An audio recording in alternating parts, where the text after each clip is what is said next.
আমি চারুলতা। জীবনের বীভৎস রূপটা আমাকে দেখতে হয়েছে। আচ্ছা, কি দোষ ছিল আমার? এই সমাজে আমরা আদৌ কি সুরক্ষিত? আবারও দোষ আমাদেরই দেয়া হবে, কারণ আমরা যে নারী। আমাদের পোশাক, চলাফেরা এসবের ত্রুটি না খুঁজে যদি সমাজের দৃষ্টিভঙ্গি বদলানো যেত, তাহলেই হয়তোবা আমরা একটু স্বস্তির নিঃশ্বাস ফেলতে পারতাম। কিন্তু না, কলঙ্ক আমাদের জন্যই।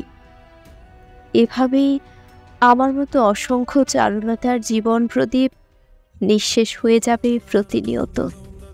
তবুও সমাজের চোখে আমরাই অবহেলিত।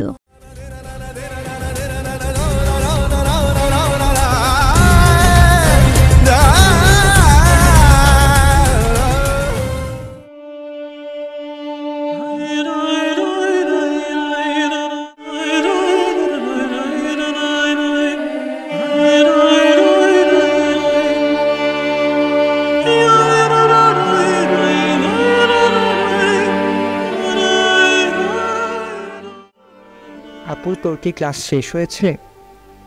ও আচ্ছা, ঠিক আছে, আমি যাচ্ছি, তোকে নিয়ে আসছি। আমার এই কলঙ্কিত জীবন রেখে কি হবে ভাই? আমার এই নষ্ট সমাজে বাঁচার আর ইচ্ছা হয় না। কি দোষ ছিল আমার? দেখ আপু, তুই ছাড়া এই দুনিয়ায় আমার কি আছে বল? আব্বু আম্মু মারা যাওয়ার পর থেকে তো আমি তোর কাছেই মানুষ। আর তুই কেন হার মানবি? দোষ কি তোর?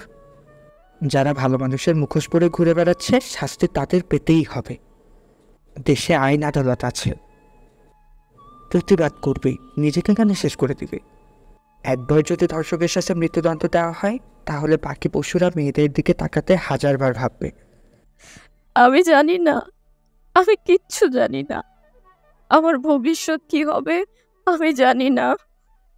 ولا تقتلوا أنفسكم إن الله كان بكم رحيما